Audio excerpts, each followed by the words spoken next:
मैं Acharya Pawan Goswami. Good morning students. Online class में आपका स्वागत है। Class 8th, subject Hindi, chapter 3, Satsahas. प्यारे बच्चों, हम आपके इस चैप्टर को वह केवल अपना कर्तव्य समझकर किया, किसी पर कोई उपकार या एहसान नहीं किया। कर्तव्य परायण व्यक्ति के हृदय में यह बात अवश्य होनी चाहिए कि जो कुछ मैंने किया वह केवल अपना कर्तव्य समझकर किया, किसी पर कोई उपकार या एहसान नहीं किया। यहाँ तक हम करा चुके थे। अब आगे कराते हैं। मारवाड़ के मोरूदा गांव का जमींदार बुद्धन सिंह किसी झगड़े के कारण स्वदेश यानी अपना देश छोड़कर जयपुर चला गया और वहीं बस गया, यानी वहीं रहने लगा।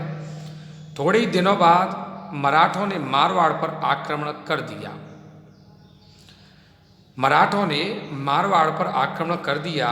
यद्यपि बुद्धन मारवाड़ को बिल्कुल ही छोड़ चुका था, तथापि फिर भी अपनी मातृभूमि पर शत्रुओं के आक्रमण का समाचार पाकर और उसे संकट में पड़ा हुआ जानकर उसका रक्त उबल पड़ा। स्वदेश भक्ति ने उसे बतला दिया, यह समय ऐसा नहीं है कि तू अपने घरेलू झगड़ों को याद करे, उठ और अपने कर्तव्य का पालन कर। वो तो घरेलू झगड़े को छोड़ करके जयपुर में बस गया था, परंतु जब मराठों ने जब मारवाड़ पर आक्रमण किया तो अपनी मातृभूमि पर शत्रुओं का आक्रमण का समाचार सुनकर और उसे संकट में पड़ा हुआ जानकर उसका रक्त उबल पड़ा और अपने घरेलू झगड़े को छोड़ करके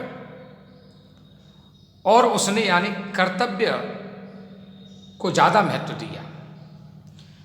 इस विचार ने उसे इतना पागल कर दिया कि वह अपने 150 साथियों को लेकर बिना किसी से पूछे जयपुर से तुरंत चल पड़ा।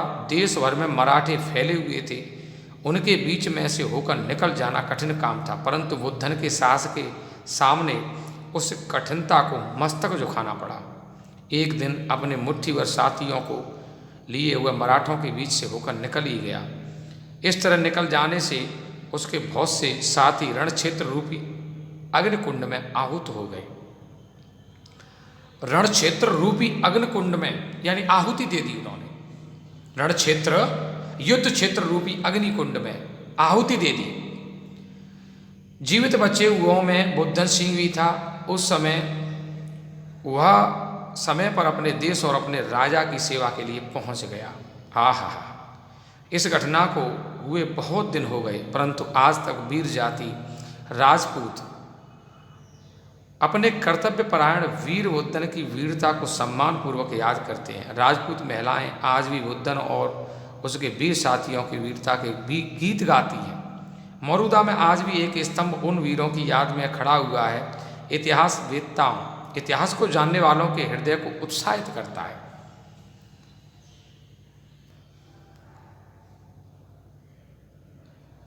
इन गुणों के अतिरिक्त साहसी व्यक्ति के लिए स्वार्थ त्याग भी परम आवश्यक है। इन गुणों के अतिरिक्त अलावा साहसी व्यक्ति के लिए स्वार्थ त्याग भी परम आवश्यक है। इस संसार में हजारों ऐसे काम हुए हैं जिनको लोग बड़े उत्साह से कहते और सुनते हैं। इस संसार में हजारों ऐसे काम हुए हैं जिनको लोग बड़े उत्साह से कहते और सुनते हैं। उन कामों को वे बहुत अच्छा समझते हैं तथा उनको करने वालों का सराहते हैं। उन कामों को वे बहुत अच्छा समझते हैं तथा उनको करने वालों को सराहते हैं, उनकी सराहना करते हैं, उनकी प्रशंसा करते हैं।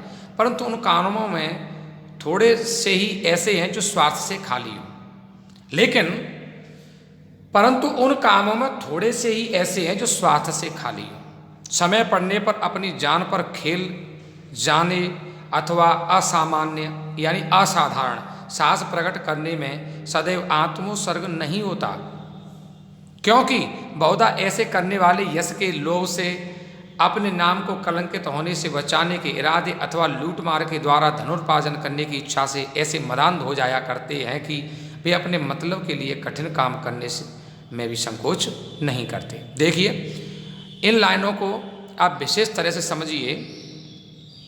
समय पड़ने पर अपनी जान पर खेल जाने अथवा असामान्य असाधारण साहस प्रकट करने में सदैव आत्मोत्सर्ग नहीं होता,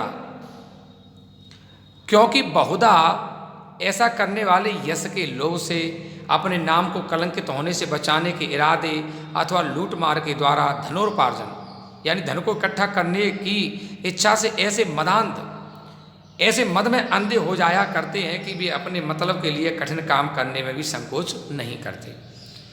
देखिए कि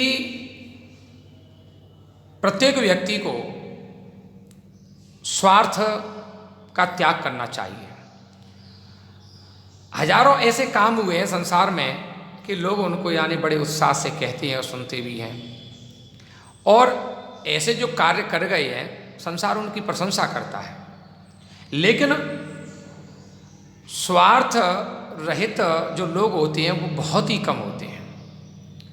जब काम पड़ जाए तो कई लोग अपनी जान पर खेल जाते हैं और असाधारण कार्य को प्रकट कर देते हैं, पर लेकिन यह कोई जरूरी नहीं कि उन कार्यों में परोपकार ही छिपा हुआ हो। कभी कभी ऐसा हो जाता है कि वो अपने यश के लोभ से, अपने नाम को कलंकित होने से बचाने के लिए और धनोपार्जन, धन को इकट्ठा करने के लिए वो ऐसे मदान्ध हो जाते हैं, ऐसे मद में अंधे हो जाते हैं, घमंड में अंधे हो जाते हैं, अहंकार में अंधे हो जाते हैं कि वो अपने मतलब के लिए कठिन से कठिन कार्य को भी कर जाते हैं। तो इस प्रकार का जो साहस है वो उत्तम श्रेणी का नहीं कहा जा सकता, श्रेष्ठ श्रेणी का नहीं कहा जा सकता। अभी अभी हमने बताया था कि बुद्धन सिंह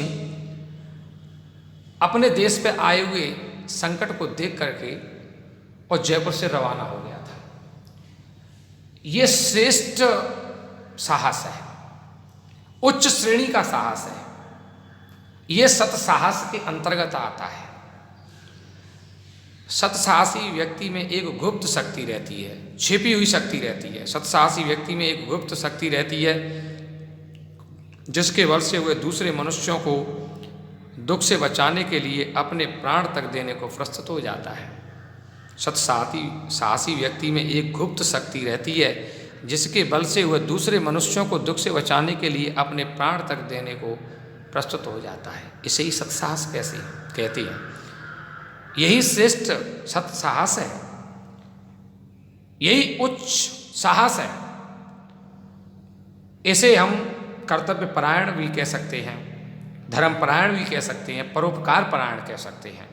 धर्म, देश, जाति और परिवार वालों के लिए ही नहीं, धर्म, देश, जाति और परिवार वालों के लिए नहीं, किंतु संकट में पड़े हुए अपरिचित व्यक्ति के सहायतार्थ भी उसी शक्ति की प्रेरणा से वह संकटों का सामना करने को तैयार हो जाते हैं। और ऐसे जो सत्साहसी व्यक्ति होते हैं वो धर्म, देश, जाति और परिवार वालों के लिए नहीं करते।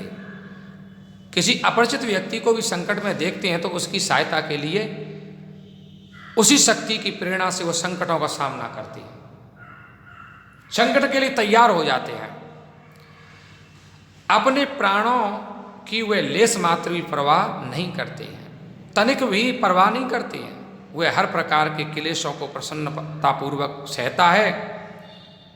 हर प्रकार के जो क्लेश होते हैं, जो बाधाएं होती हैं, उन्हें प्रसन्नतापूर्वक सहता है और स्वार्थ के विचारों को अपने पास फटकने तक नहीं देता है। और उनके अंदर, उनके भीतर बिल्कुल भी स्वार्थ की भावना नहीं होती है।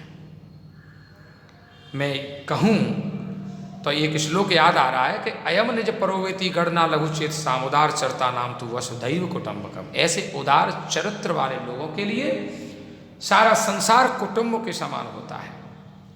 उनमें ये भावना नहीं होती कि ये मेरा है, ये तेरा है, ये अपने और तेरे की उनमें भावना नहीं होती है। जहाँ अपने और तेरे की भावना आ जाती है तो वहाँ पर स्वार्थ उत्पन्न हो जाता है, जिसे किसी भी श्रेणी में श्रेष्ठ नहीं कहा जा सकता।